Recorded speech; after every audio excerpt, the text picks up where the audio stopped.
스티븐 코비. 우리의 삶 속에서는 때때로 소유한 물건이 삶의 본질을 가리는 경우가 있습니다. 미니멀 라이프는 이러한 불필요한 소유를 줄이고 삶의 중요한 가치를 다시 발견하는 여정을 돕는 철학입니다.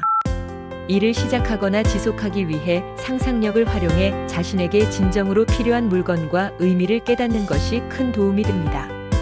물건과 삶의 본질에 대해 생각하고 소유에 대한 새로운 시각을 가져보세요. 미니멀 라이프를 위해 해보면 좋은 상상 5가지를 소개합니다. 무인도에 간다면 어떤 물건을 가져가겠는가? 무인도에 떨어지게 되는 상황을 가정하여 생존에 필수적인 물건만 선택해야 하는 상황을 떠올려 보세요. 식수를 정화할 수 있는 필터, 불을 피울 수 있는 도구, 다용도로 쓸 수 있는 칼, 방수 돗자리, 그리고 의약품과 같은 물건이 우선순위가 될 것입니다. 이 상상을 통해 자신의 삶에서 진정으로 필요한 것이 무엇인지, 또 어떤 물건이 없어도 살아갈 수 있는지를 깨닫게 됩니다. 필요 이상으로 물건을 소유하는 이유를 되짚어보고 불필요한 소유에서 벗어나는 계기를 만들 수 있습니다. 한 달 동안 단 30개의 물건만 사용한다면, 한 달 동안 사용할 물건을 30개로 제한한다고 상상해보세요. 옷, 주방도구, 전자기기, 책 등 모든 카테고리를 포함해 신중히 선택해야 합니다. 예를 들어 매일 입는 기본적인 옷 몇 벌, 즐겨 사용하는 컵과 접시, 필수적인 전자기기만 남길 수 있습니다. 이 상상을 실행하며 물건의 우선순위를 재조정하면 자신이 자주 사용하는 물건과 그렇지 않은 물건의 차이를 분명히 알 수 있습니다. 더불어 이 물건이 내 삶을 더 편리하고 행복하게 하는가? 라는 질문을 스스로에게 던지는 기회가 됩니다.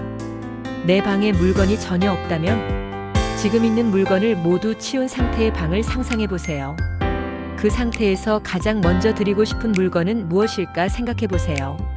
예를 들어 잠을 자기 위한 침대, 몸을 감쌀 이불, 그리고 기본적인 조명 등 필수적인 것들이 떠오를 것입니다. 이 상상은 필요 이상의 장식이나 물건에 집착하기보다는 자신의 생활을 구성하는 본질적인 요소를 파악하게 해줍니다.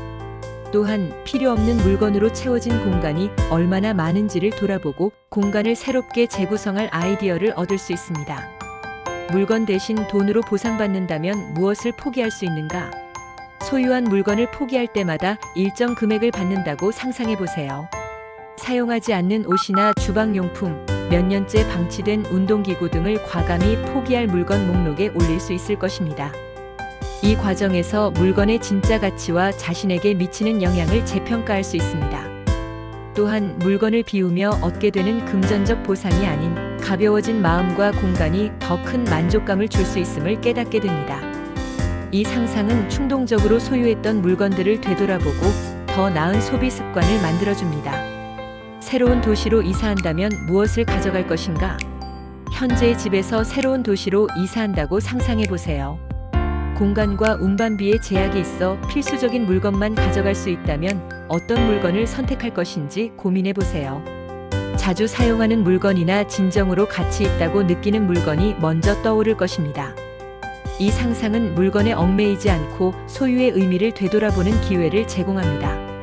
새로운 공간을 꾸릴 때 꼭 필요한 물건만으로도 충분히 만족할 수 있는 환경을 만드는 데 영감을 줄 것입니다. 이 5가지 상상은 물건과 삶의 본질을 돌아보게 하며 미니멀 라이프를 실천하는 데 큰 도움이 됩니다.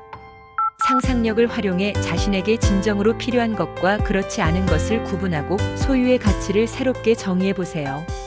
이를 통해 더 간소하고 의미 있는 삶을 살아갈 수 있을 것입니다. 구독과 좋아요는 영상 제작에 큰 힘이 됩니다. 감사합니다.